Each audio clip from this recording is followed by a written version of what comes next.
Hello and welcome, everybody. Today we're talking about the difference between being alone and being lonely. I think that there is a world of difference between those two things, and I've had a lot of experience in my life of some pretty intense forms of solitude.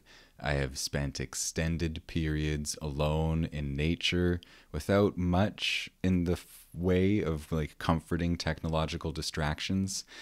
And yeah, I've learned a few things on this front, and I just want to share some really simple thoughts or lessons that I've gleaned from my experience because we're living in an era of intense disconnection, alienation, aloneness, and loneliness. And it's kind of sad because often we end up missing really beautiful opportunities in life because the technology that we're all using is so kind of seductive and just sucks us into it. And it turns what could be these sacred opportunities to connect with ourselves or the world around us just into some mash of distraction. And that leads me to my first of three lessons that I want to share today, which is if you want to be alone in a way that's productive and healing and positive and beneficial, actually be alone. And what I mean by that is when I'm on my phone by myself, I'm not really alone. I'm kind of possessed by something. There's like this vortex in my hand that's sucking me into this mass consciousness. And while I'm not getting the nutrition of a real connection, I'm not getting like actual embodied connection with another person. I'm not getting any kind of connection to myself usually either because I'm being distracted, usually in a way that isn't very enlightening or sometimes it can be very enriching. And that's why I create stuff. I hope that what I create is a catalyst for positive movements in people's lives. In my own personal experience, in order for my solitude to feel like something healthy, I have to, as part of it, put down the phone, step away from the technology, take the earphones out, and actually be present with this guy here named Miles. And one of my ways of implementing that into my daily life, because I'm a lone wolf, I spend a lot of time alone in my daily life, and I'm strangely content and happy. And I think a part of it is because every day I go for a long walk in nature and I'm not distracted by technology. I can actually feel my feelings and be with them. And I can also be witness to the beauty of the natural world. And it's like implementing that into my life has like saved my life. It's so significant because I don't have the best habits with technology otherwise. I just do these certain things where I step away from it and I step into a kind of intimacy with myself or with the natural world that's really, really important for my mental health. And I know that I have friends for whom being alone is really challenging. Like, I'll see them kind of squirm and avoid being just present in silence by themselves because there's something about it that can be very intimate. And it can be almost awkward in the way that it would be awkward for like a middle-aged father to hang out with his 17-year-old punk son when they haven't really been together alone in silence for ages. You know, there's this distance that's grown between them. They don't even know how to talk to each other. The idea of them going for a walk alone in nature together is kind of horrifying. But it's also really, really important. And, you know, in awkward social situations, it's like pretty easy to just acknowledge that it's awkward and smooth it out and carry on. And yeah, sometimes being alone can feel like that too. Like the things that come up are uncomfortable sometimes. But they just come up. And that's why I like walking personally in nature, because I feel like sitting alone is more conducive to being stagnant emotionally and mentally for me, whereas moving my body when I'm alone is it's more conducive to like feelings and thoughts, like moving and digesting and metabolizing. I think I think of it as a walking meditation, and I think it's really, really powerful. But everybody's got a different way. Everybody's got a different proclivity. That's just mine. But I do think that for most of us, creating some space in our lives where we're actually present and connecting with ourselves is really, really, really important. Because for me, that feels like that's how I heal emotionally, and that's how I grow and I get inspiration. And there's just so much that happens in that empty space. Giving myself that in my daily life is this magical elixir. It's so good for my mental health because I can take all of my sadness and my anger and my frustration into it, and they evolve, they shift. I don't will them out of existence. They just, maybe I see the brilliance in them. Maybe they become a piece of writing that's really, really powerful, or they're an idea for my next video or whatever. It's just, that all happens for me in the moments where I put down the distraction and I'm actually connecting to myself or my environment. And that brings me to the second thing I wanted to share today, which is, I think it's really good to fill your aloneness with beautiful things that you love. And this is kind of related to what I was just talking about. It's very easy in this day and age to just kind of get sucked into technology and waste away the alone time, when really there's this empty canvas and so many things are possible in it. In the last few years, I wrote 2 books, and the catalyst for that was a period where I stopped using my phone and computer for entertainment because I was having some headaches that were seemingly related to overusing technology. And when I had to take a little break, I started writing, and it kicked off this passion and this like very fruitful creative period that I'm still kind of in. And even though my technology habits aren't great anymore, I still do try to take a break from it, like for a little bit every day from my phone or just from technological distraction.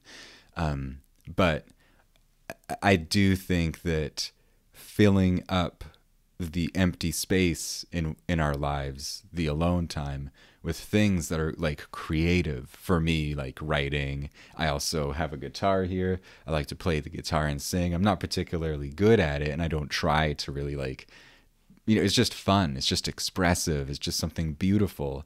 And I skateboard, and again, that's not like a serious thing. It's a form of play and dance and expression, and it's so incredible. It's such a shockingly nourishing soul food. And I just have a few things like that, like harvesting wild medicines and studying them and learning about them.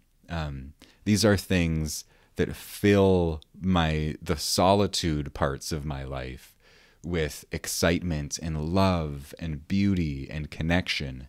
There's actual vibrant life in these different parts of my life. Like writing a book is, for me, it's as exciting as like being in love with somebody and being like learning about them, and it's just so exciting and invigorating and beautiful, and yeah, it gives so much energy to my life. And again, I think everybody's going to have different things, but the empty space is such a profound opportunity to explore different things that we would like to explore. For a lot of people, it might be really simple things like going for bike rides or meditating or playing an instrument or doing something really badass like making knives or shooting guns. I don't know. Like, it's going to be really different for every person. But those are the things that transform like idleness and this feeling of hopeless loneliness into something exciting and fun and filled with love and life. And these things generally tend to help us connect to the greater world as well. Like, me going and writing books gives me something to talk to people about, and it gives me a reason to do new social things. And it's just, there's, yeah, like having passions, being passionate about things, I feel like it helps us connect to people, help us connect to humanity. And that brings me to my last thought, which is look for ways that you can connect. Like, if you're feeling really isolated and starved for connection,